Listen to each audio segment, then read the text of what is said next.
Bienvenue à Saint-Félicien naturellement. Aujourd'hui, on s'imprègne du décor et de l'histoire du parc de la Chute-à-Michel. On va à la découverte d'une réussite locale avec la ferme Olofé.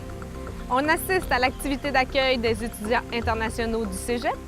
On visite une partie du zoo sauvage où a lieu l'aventure randonnée au pays des caribous. Mais tout d'abord, on redécouvre le centre de dépannage vestimentaire de Saint-Félicien. Bonne émission!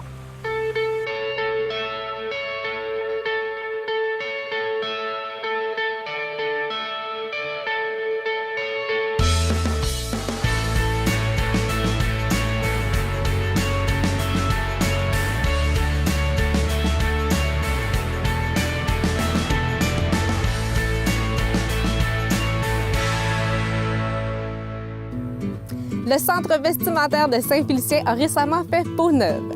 Si vous n'avez jamais visité cet immeuble de la rue Vaudreuil, le moment est idéal pour venir y faire quelques trouvailles. Madame Patnaud, vous êtes l'une des bénévoles qui s'impliquent au sein du centre vestimentaire. Oui. Pour les gens qui n'y sont jamais venus, quel est le concept de l'établissement et quel genre d'items on peut y trouver? Bien, c'est tout du linge qui nous ont été donné. Et puis, nous, on choisit qu'est-ce qui est propre, à mode aussi, là. Au goût du jour. On reçoit des couvertures, des draps, beaucoup de linge d'enfants, des couvre-lits, des coussins, des livres. On a notre bibliothèque. On reçoit beaucoup d'affaires. On fait beaucoup de récupération de guenilles.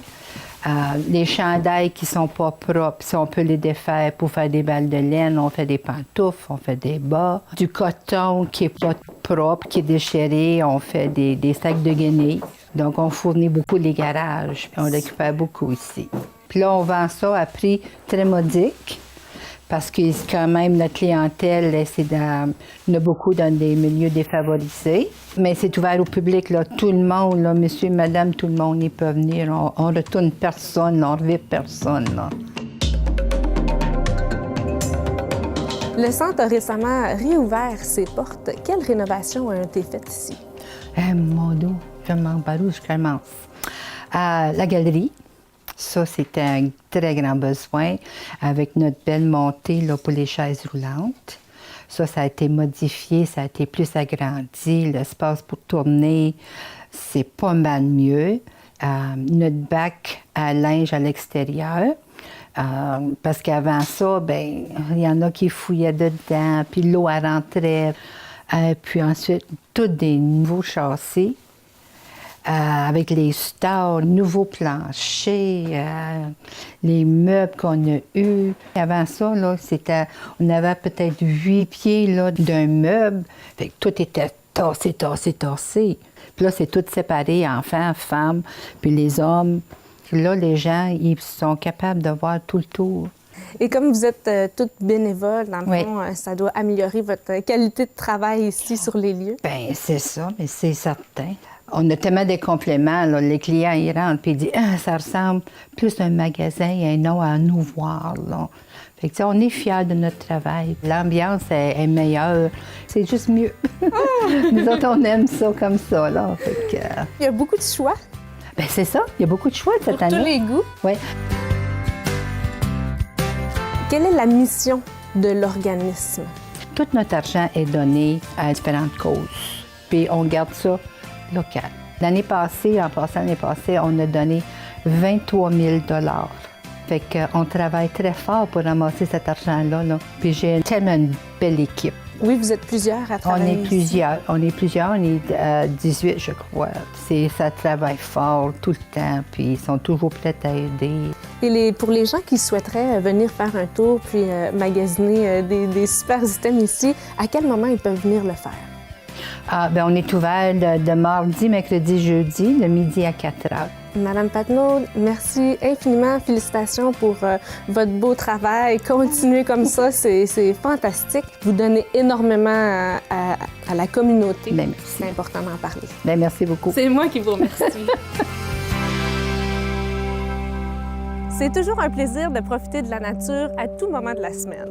Le parc de la Chute-à-Michel est un excellent endroit pour le faire. Avec ses belvédères et sa vue sur les rapides, c'est un lieu de ressourcement tout près de la ville qui vaut la peine d'être visité. Suzanne, nous nous trouvons sur le site du parc de la Chute à Michel. Merci d'avoir accepté de venir nous en parler. Ça me fait plaisir. Pour les gens qui ne sont jamais venus, où on se situe présentement? À 2 minutes du centre-ville en voiture et sur l'artère touristique, c'est-à-dire entre le centre-ville et le jardin zoologique, le zoo sauvage de Saint-Félicien. Qui est ce fameux Michel? Michel Gagnon, en fait, ça fait partie du patrimoine de la région. Il faut se rappeler que la rivière Achamouchouane, c'est une grande rivière sur laquelle il y avait du portage en canot. Les Amérindiens l'utilisaient beaucoup. Donc, le sentier des Chutes à Michel vient de ce nom-là. Michel Gagnon, qui était de Mastoyache, Pointe-Bleue à l'époque, est venu s'installer ici et a été gardien de chiens de traîneau. Donc, c'est lui-même qui a donné le nom à ce magnifique lieu, Chute à Michel. C'est sûr qu'à une époque, là, il représentait une étape importante pour les premiers explorateurs, les Autochtones qui voulaient monter dans l'arrière-pays, dans le pays de la Chapmouchouane. C'était un premier saut en canot, un premier portage qu'on faisait le long de la Chute à Michel. C'est une chute importante, alors c'était infranchissable en canot. Et puis, quelques décennies plus tard, à partir après l'implantation de Saint-Félicien, c'était l'endroit idéal pour venir pêcher le Wananiche. Puis très tôt, c'est devenu un site de réputation internationale. Mais ça a été également pendant une cinquantaine d'années un lieu d'espoir, un lieu un peu de frustration de la part des gens de Saint-Félicien, parce que c'était l'endroit où on répartissait la forêt, le bois cueilli sur la réserve à Chapmouchouane, sur la réserve de Chipougamau. Saint-Félicien avait eu un premier projet d'une papetière importante au début du 20e siècle, au début de l'année 1900, avec la Compagnie internationale de papier, qui avait des droits, qui exploitait la forêt, une partie de la forêt du parc de Chibougamau et derrière la Dorée, mais avait sa base, avait fait l'acquisition de terrain sur le site de la Chute à Michel. Et puis, on travaillait à la construction d'une papetière. La Première Guerre mondiale est arrivée, le marché qui se développait de la pulpe, là, est tombé, le projet a été abandonné. Alors, pendant 50 ans, les gens du milieu ont gardé l'espoir, ont entretenu l'espoir de ce projet-là sur le site en question, parce qu'à l'époque, à la même époque qu'on caressait ce projet-là, on avait construit un pont, le premier pont qui traversait la rivière pour les voitures était voisin du pont de chemin de fer qu'on voit aujourd'hui. L'ancien pont de Taillon date du début du siècle, a brûlé vers 1908. Il y avait un chargement sur le site. Il y avait des sidelines, le chemin de fer s'arrêtait là, elle n'allait pas plus loin, elle n'allait pas à Chibougamau. On chargeait le bois qui venait sur le plan d'eau, il y avait des baumes. Une partie du bois était chargée mécaniquement dans les trains. L'autre continuait sa route sur la rivière à l'époque de la flottaison, allait alimenter les usines d'Alma de presse. Alors, c'est sûr que les gens voyaient des emplois s'exporter de l'économie. Donc, c'est pour ça qu'au début des années 60, on a eu notre premier projet avec Kruger, qui, encore là, devait venir rétablir l'ordre des choses. Ça n'a pas fonctionné, ça a pris encore 10 ans. De sorte qu'aujourd'hui, avec l'usine de pâte Kraft, l'avenue de Donoyou, on a pu vraiment transformer chez nous notre ressource. C'est pour ça que ce lieu-là est chargé d'histoire.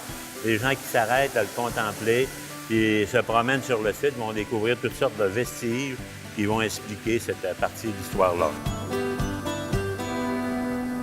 Donc, ce lieu est un superbe site d'observation, mais aussi on peut y pratiquer plusieurs activités, lesquelles en général pour la belle saison. Ce qui est intéressant avec le parc de la Chute à Michel, c'est que c'est accessible à tous, à tous les niveaux, à la famille, aux petits, aux grands, aux aînés. On peut y faire le vélo, la marche, la course. Autant les gens de Saint-Félicien, les Ficinois, se l'approprient pour leur entraînement ou le moment de détente, que les touristes arrêtent pour profiter de la magnifique vue, profiter d'un moment de détente et de calme et un contact avec la nature. Pour les pêcheurs, est-ce que c'est un endroit où on peut mettre la ligne à l'eau? Oui, tout à fait. C'est un lieu où est-ce que les pêcheurs peuvent pêcher à la mouche pour la Wananiche. Toutefois, c'est réglementé, c'est-à-dire c'est par pige au sort, selon la réglementation en vigueur. Et c'est d'une période précise au moment de l'année, de juillet à octobre, mais il faut suivre la réglementation à ce niveau-là. En termes d'activité, il y a également une nouveauté depuis 2 ans, c'est les embarcations nautiques. Des excursions guidées, c'est-à-dire rafting, luge. C'est une rivière qui offre des rapides. Il y a la chute à Michel et un petit peu plus bas, on retrouve les rapides Arcan, sur lesquels les amants de sensation fortes, mais quand même accessibles pour du rafting familial, la luge d'eau. Et c'est l'entreprise Québecraft qui offre ces activités guidées sur la Chamouchouane. Puis la Ville a pris la décision de renommer le sentier éventuellement. Ça sera fait en l'honneur de Ghislain Gagnon, fondateur du Zoo Sauvage. Qu'est-ce qui a motivé cette décision-là? En 2015, c'était le 150e de Ville de Saint-Félicien et certains lieux ou certains personnages ou personnes importantes de la communauté ont été significatives. Et M. Ghislain Gagnon, qui était fondateur du Jardin zoologique, est décédé. Et c'était facile peut-être de trouver une manière de l'honorer via la nature. Michel Gagnon était également un aïeul de Ghislain Gagnon, c'est-à-dire un lien au niveau généalogique, au niveau paternel.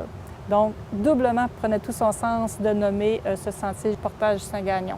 Suzanne, merci infiniment d'avoir pris le temps de venir nous rencontrer ici sur ce superbe site à 2 pas de la belle ville de Saint-Félicien. C'est intéressant de le noter. C'est très près de la Saint-Félicien et sur l'artère touristique. Alors, bienvenue à tous.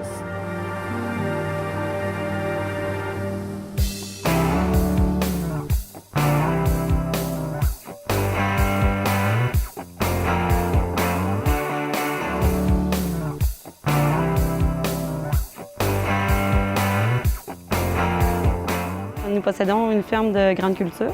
Nous avons 2500 acres en production au champ. Et parallèlement à ça, on a une usine de transformation de l'avoine. On transforme 12 000 tonnes d'avoine ici à l'entreprise pour l'alimentation humaine. Holofé, c'est un terme utilisé par les marins. Ça veut dire la remontée dans le vent grâce à la vitesse acquise. En fait, c'est mon père, Bernard, qui a acheté une ferme ici qui n'était pas la ferme familiale. C'est complètement une ferme d'un étranger en 1974. À l'époque, il y avait quelques acres de terre avec de la production laitière. La production laitière a été abandonnée en 1987 pour l'achat de terre. Donc, avec le quota qui a été vendu, il y a eu un rachat de terre ici, proche de Saint-Félicien. Suite à ça, mon père s'est rendu compte qu'il faisait des transactions d'avoine parce qu'il y avait de l'avoine de qualité qui se produisait dans la région. À partir de ce moment-là, son idée a mijoté de faire une usine de transformation d'avoine dans la région. Il n'y en avait pas au Québec, c'était tout transformé dans l'Ouest canadien et dans le nord des États-Unis. On a trouvé des clients qui étaient prêts à nous encourager à acheter l'avoine du Québec. Environ 95 de notre production d'avoine est consommée au Québec, soit dans les bar-tendres de biscuits Leclerc, dans les pains de boulangerie Saint-Méthode, dans les petits gâteaux de Vachon. C'est tous des clients qui transforment notre avoine dans leurs produits. On a certains clients qu'eux autres, ils font de la farine ou des mélanges 12 grains pour les pains. Donc, les Québécois consomment de l'avoine d'Holofé, ça fait quelques années, puis sûrement sans le savoir, tout le monde en a déjà consommé un peu, là. Sur nos 2500 acres, nous produisons de la semence pour l'avoine. On produit du blé, de l'orge, du soya. On a une partie biologique, on produit du chanvre, on produit du lin. Tout ça, c'est des produits qui sont récoltés, qui sont entreposés ici à la ferme puis qui sont revendus au courant de l'année. Chaque année, on achète entre 12 à 13 000 tonnes d'avoine des producteurs de la région du Saguenay-Lac-Saint-Jean. Ce qu'il faut comprendre, c'est que nous, on produit la semence sur nos terres. On vend la semence aux producteurs puis on rachète leur récolte pour la transformation. Pour ce qui est des produits alimentation humaine, c'est du flocon traditionnel, on a du cuisson rapide, on a des amandes d'avoine, on a des amandes d'avoine coupées, conventionnelles et biologiques. On a 50 qui devient de la poussière ou des écales, des produits qui sont non comestibles pour l'humain. Donc, tous ces résidus-là, si on peut appeler, on les cube, on fait un cube pour l'alimentation animale qui nous donne un aliment qui est haut en fibres et qui a des protéines. Donc, on achète 12 000 tonnes, mais on revend 12 000 tonnes. Tout ce qui rentre est revendu d'une façon ou d'une autre ici pour donner la plus-value à tous les produits qui sont achetés, là. Ça prend vraiment plusieurs équipements. Nous avons 40 étapes différentes de classement, de nettoyage, de cuisson, d'ensachage avant de pour prendre l'avoine brute et d'arriver à un produit fini en sachet qu'on est capable de livrer chez nos clients. Les 12 000 tonnes que nous achetons, c'est nous qui les transportons ici en grande majorité et nous livrons aussi nos produits finis. Ça nous permet une bonne flexibilité au niveau des clients, répondre, d'avoir des livraisons à temps. C'est sûr que c'est un produit de base, là. Il n'y a rien de raffiné dans notre produit, sauf que c'est un produit de santé qui coûte pas cher puis qui nourrit. Donc, nous, on a vraiment confiance à ce que notre produit dure dans le temps puis qu'on puisse continuer à en vendre encore longtemps. Puis de faire ça ici à Saint-Félicien. Puis là, maintenant, bien, on livre partout au Québec, aux États-Unis, en Ontario. Travailler avec la famille, on ne connaît pas vraiment autre chose, à vrai dire. Je pense qu'on est une équipe très forte. Ça a été long faire le processus de relève justement pour ça, pour s'assurer que tout le monde ait sa place puis que tout le monde soit bien à sa place. C'est notre façon de faire. Je ne sais pas si c'est la meilleure, mais en tout cas, on s'en sort quand même bien, je trouve. Pour le nombre d'heures qu'on passe ensemble, là, ça va super bien.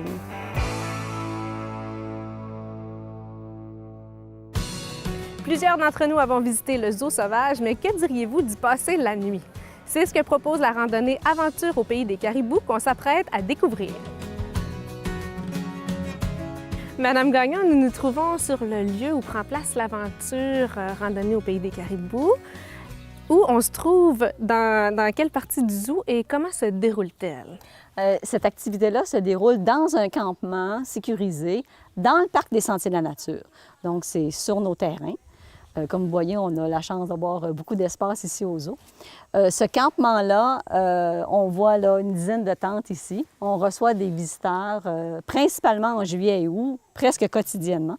Principalement des visiteurs étrangers, européens, français, belges, italiens, espagnols. Donc, on a 96 % de nos visiteurs qui viennent passer la nuit ici au campement et vivent l'aventure viennent d'Europe. Alors, on est très fiers de cet aspect international là, pour ce forfait-là. De la manière dont ça se passe, c'est sur 26 heures, donc avec un guide d'aventure qui est toujours avec le groupe. Pour un groupe d'environ maximum 12 personnes, ça va entre 6 et 12. Les visiteurs vont vivre différentes expériences. C'est vraiment une introduction à la vie en forêt boréale. Donc, vous voyez, le campement est rustique. Les gens dorment sur un lit de branches de sapin.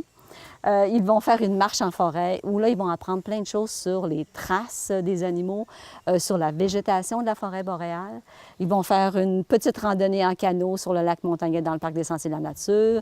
Ils vont manger dans la cuisine derrière nous. Le repas va être cuit sur le feu de camp derrière nous. Donc, c'est vraiment une immersion dans notre belle forêt, mais avec un guide qui va leur apprendre plein de choses.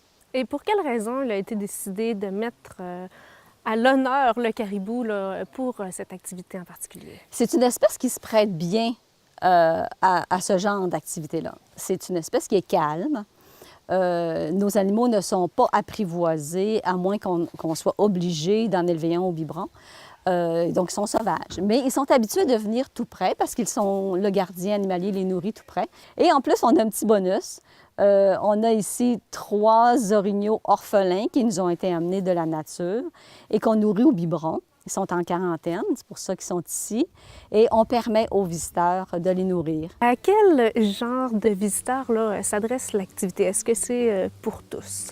C'est pour tous, oui. On a à peu près le tiers qui sont des enfants et le 2 tiers des adultes. Donc, principalement des familles. Puis avec la tente laboratoire qu'on a, on a des petits jeux pour les enfants. Donc, petits et grands apprécient beaucoup cette immersion en nature.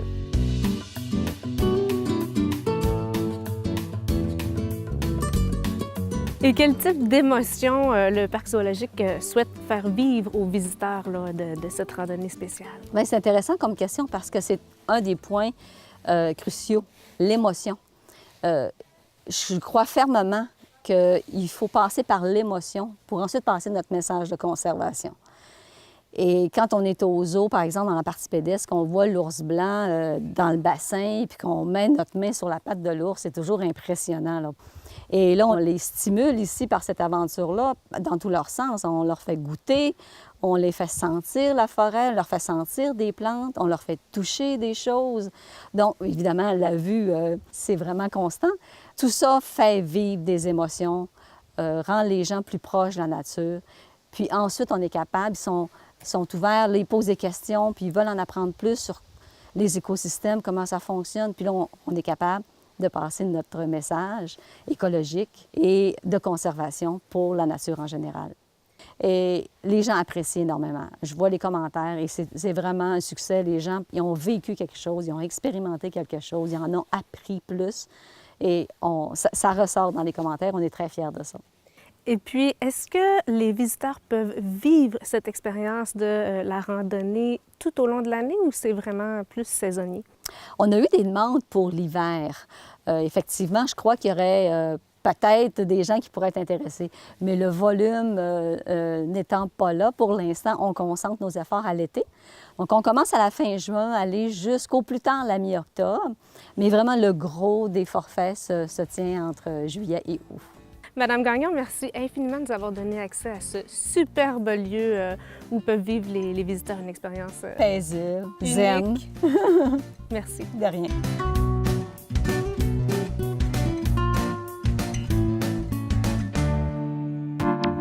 À chaque début d'année scolaire, plusieurs étudiants internationaux choisissent le Cégep de Saint-Félicien pour leurs études. Aujourd'hui se déroule l'activité d'accueil et nous avons la chance d'être sur place pour y assister.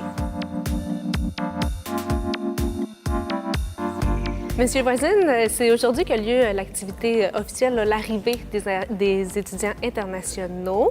Pouvez-vous nous dire comment ça se déroule un peu l'accueil? Bon, bien, en fait, ça commence à Montréal. En fait, la plupart des étudiants internationaux débarquent à l'aéroport de Montréal. Fait que nous, ce qu'on fait, c'est qu'on a une personne qui est déléguée à Montréal qui va un petit peu les accueillir, puis on les amène ici sur Saint-Félicien. Puis tout à l'heure, on va avoir une petite soirée avec une vingtaine de nouveaux arrivants en provenance à l'international. Et au départ, d'où est partie l'idée d'accueillir des étudiants de d'autres pays au Cégep? Okay.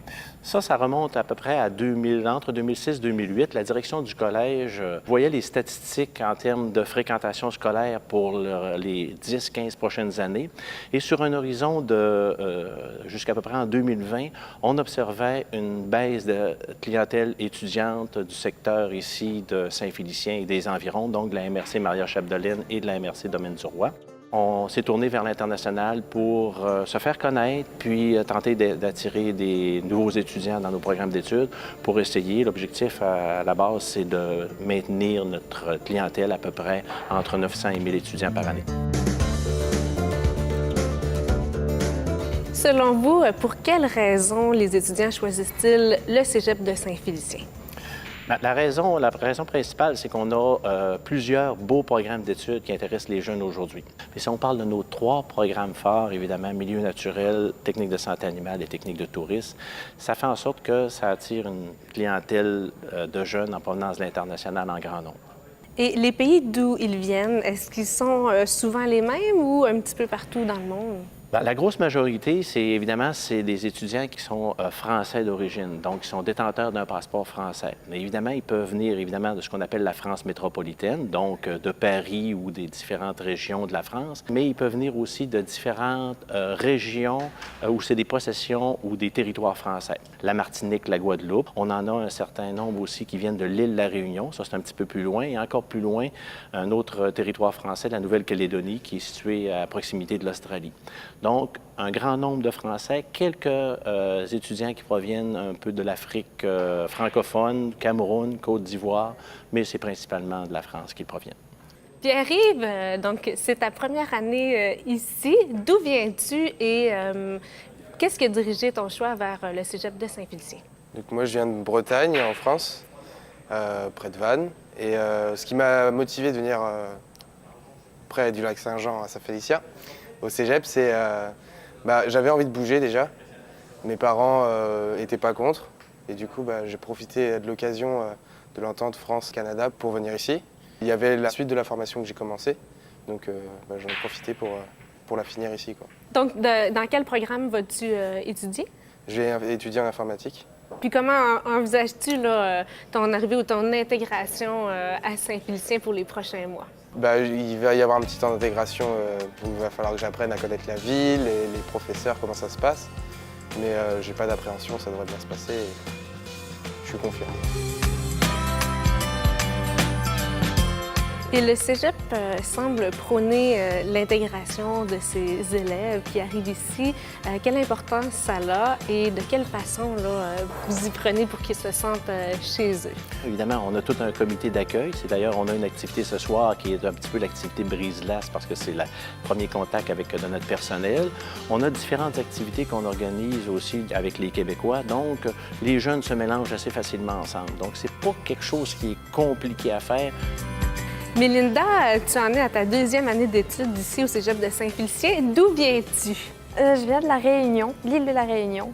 OK, pour nous situer, c'est dans quel coin? C'est en dessous, du moins au niveau de l'Afrique, au niveau de Madagascar, juste à côté. Donc, c'est quand même loin de chez toi? Oui. Comment tu vis ça, là, être un peu loin de ta famille pour les études? Bah, c'est un peu difficile, mais on reste en contact avec Internet, ce genre de choses. Et là, aujourd'hui, tu fais partie de l'activité pour accueillir les nouveaux, dans le fond, étudiants internationaux cette année.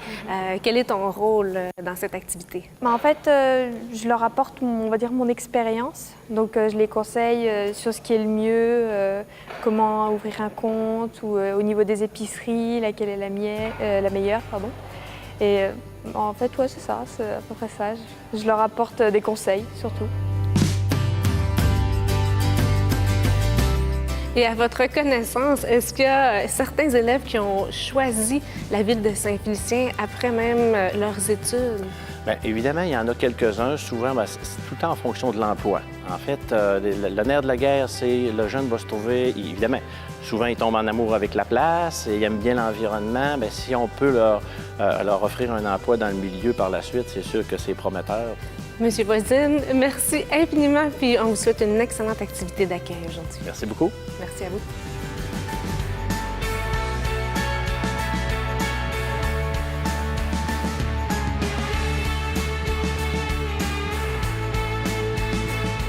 En terminant, nous vous invitons à visiter le site de la ville de Saint-Félicien et surveiller la programmation des Journées de la culture le 30 septembre, 1er et 2 octobre.